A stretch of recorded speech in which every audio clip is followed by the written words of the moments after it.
Chers parents, chers élèves, bonjour, j'espère que vous allez bien. Voici une petite capsule vidéo sur le calcul. Dans cette vidéo, je vais faire une petite révision sur les deux opérations que les enfants connaissent déjà, c'est-à-dire la soustraction et l'addition. Je vais aussi parler de comment on peut aussi réussir certaines opérations sans avoir forcément besoin de les poser, mais en les calculant simplement avec une technique de calcul mental. Et enfin, je travaillerai sur la technique de calcul mental, ajouter et enlever 10 rapidement dans un nombre. C'est parti! Viens apprendre avec moi aujourd'hui. Viens apprendre avec moi aujourd'hui ce que tu auras besoin pour demain. Ce que tu auras besoin pour demain.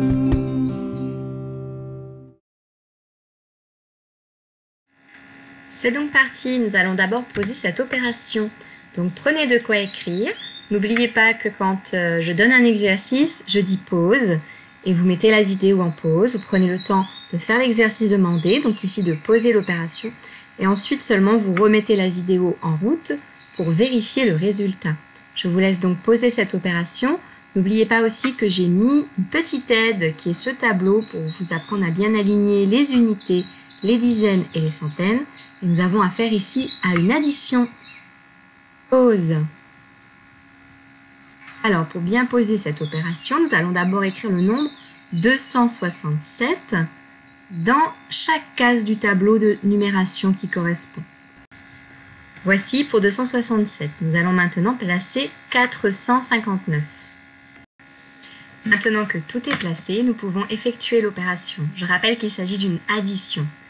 7 plus 9. 7 plus 9, cela fait 16. On peut bien sûr connaître sa table de 9, mais on peut aussi avoir appris une petite astuce pour ajouter 9 que je vous apprendrai très bientôt dans une prochaine vidéo. Donc 7 plus 9, cela fait 16. Je vais mettre donc le 6 ici. Et je vais devoir mettre une retenue dans la colonne des dizaines. Je vais enlever le dé de dizaines, je n'en ai plus besoin, vous savez que c'est les dizaines. Et nous allons mettre la retenue, ce qui sera le plus simple. Je vais maintenant additionner cette colonne des dizaines. Et je vois qu'ici nous avons 5 et 6 qui font 11. Et j'ajoute encore 1, cela va faire 12. Je vais donc avoir le 2 de 12 ici. Et placer de la même façon que tout à l'heure, le 1 des centaines dans la colonne des centaines.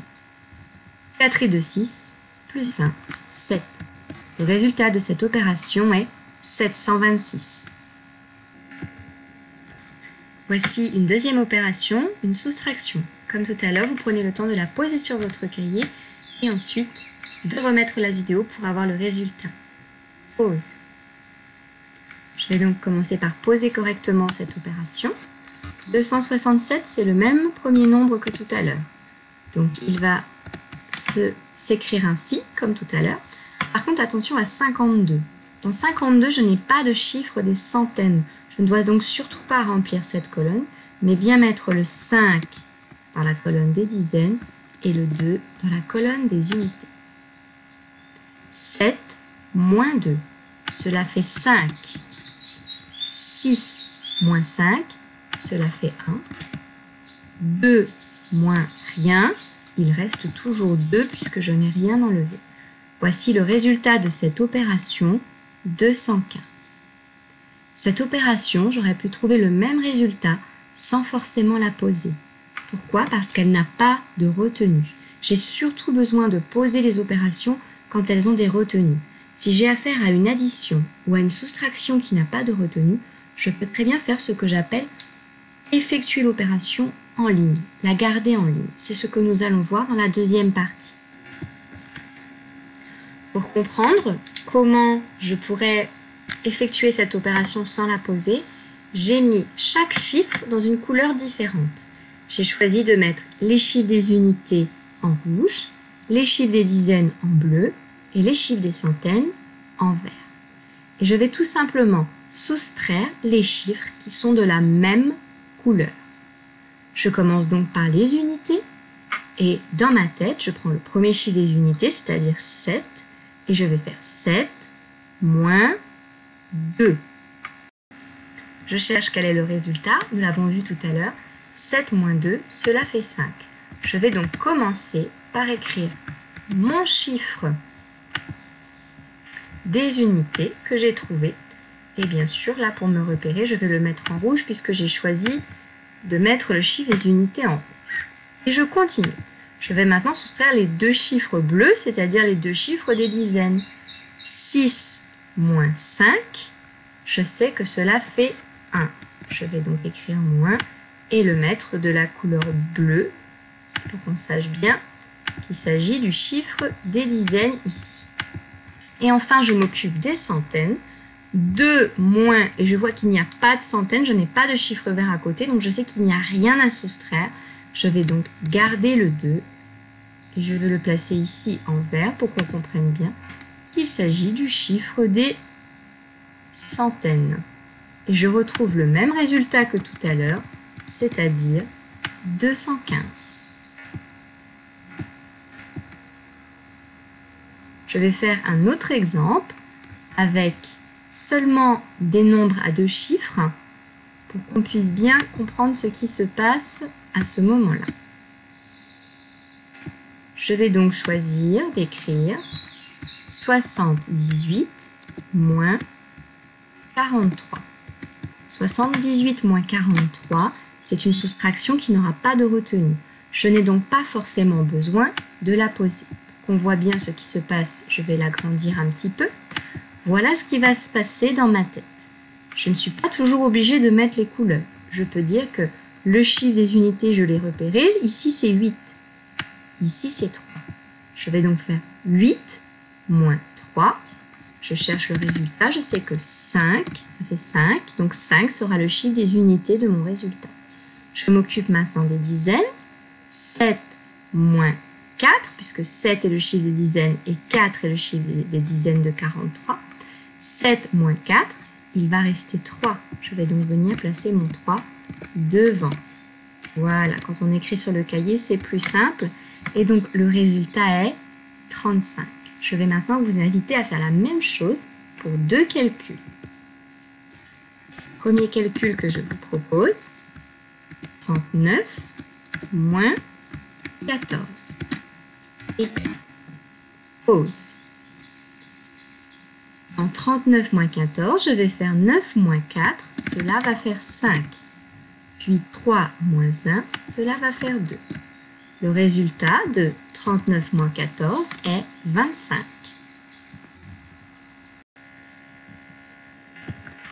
Voici un dernier exercice pour vous aujourd'hui. 46 moins 25.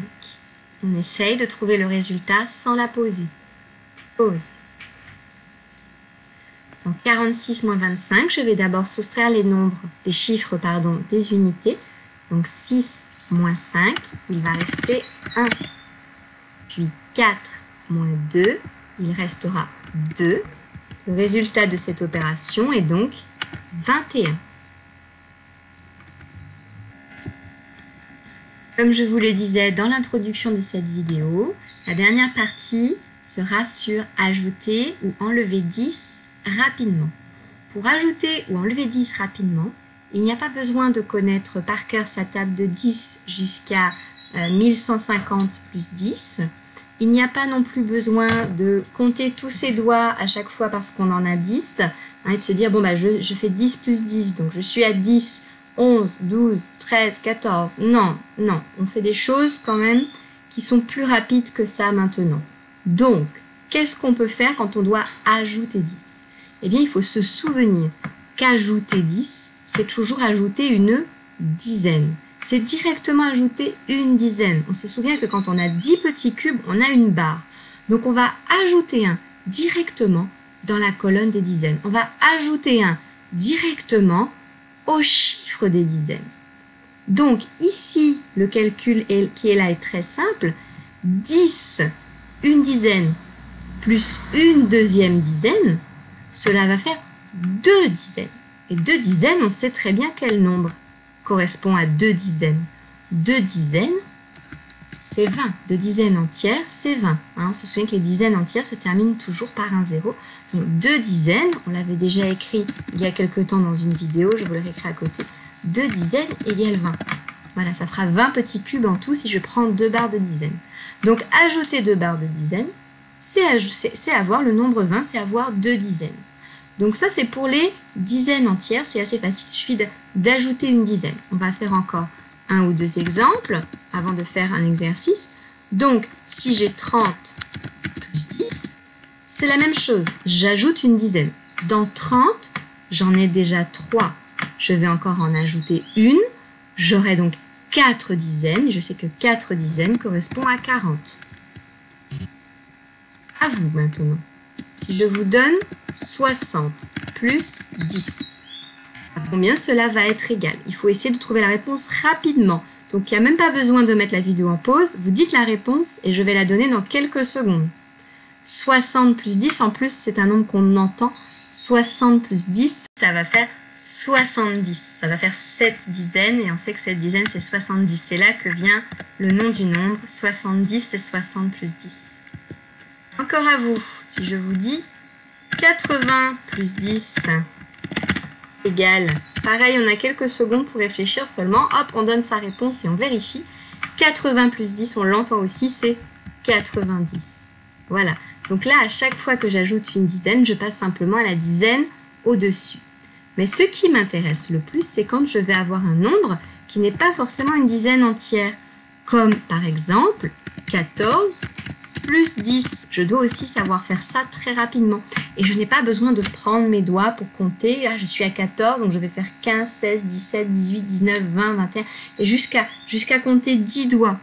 Il suffit d'ajouter une dizaine. Qu'est-ce qui se passe quand à 14, j'ajoute une dizaine? C'est-à-dire que je vais ajouter encore un au chiffre des dizaines. Mon chiffre des dizaines est déjà égal à 1. Je lui ajoute encore une dizaine. Je vais donc avoir 2 dizaines. 2 dizaines. Et mon chiffre des unités ne va pas changer. En fait, le chiffre des unités ne bouge pas. Donc, quel nombre je vais obtenir? Eh bien, tout simplement, 24. J'ai ajouté une dizaine. Le 4 est toujours là, il n'a pas changé. Un deuxième exemple, si je veux écrire 29 plus 10 égale, je vais faire la même chose, je vais ajouter 1, le 1 qui est ici, je vais l'ajouter au nombre, au chiffre des dizaines que j'ai déjà, c'est-à-dire 2. Mais le 9 ne va pas changer. Je vais donc être à 10 de plus, après 29, je suis à 39. Directement, je peux trouver la réponse. À vous de jouer maintenant. Si je veux faire 56 plus 10 égale, pareil, on me donne quelques secondes, il n'y a pas de pause dans la vidéo, c'est le temps que je parle, tac tac, on a trouvé la réponse, on la donne. Si j'ajoute une dizaine à 56, ça fera 66.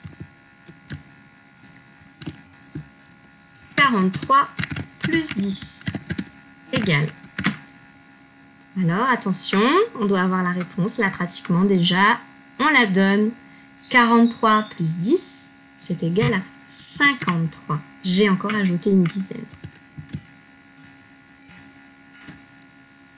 34 plus 10 égale.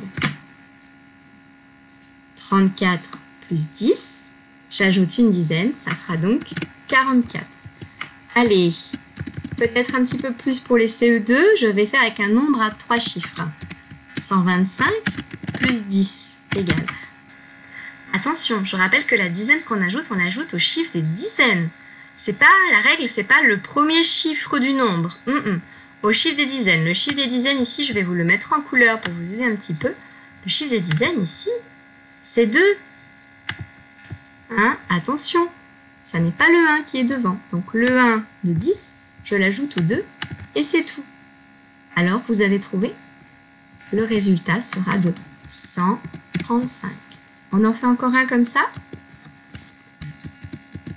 237 plus 10 égale, attention, de la même façon, on ajoute bien 1 au chiffre des dizaines. Pas à celui des centaines, ni à celui des unités. Le chiffre des centaines et le chiffre des unités ne bougent et ne changent pas. Vous avez la réponse? 247. Voilà, c'est tout pour aujourd'hui. Nous reprendrons ça dans une petite vidéo que je publierai certainement sur la chaîne vendredi. D'ici là, je vous souhaite une bonne continuation de vacances et je vous dis à très bientôt.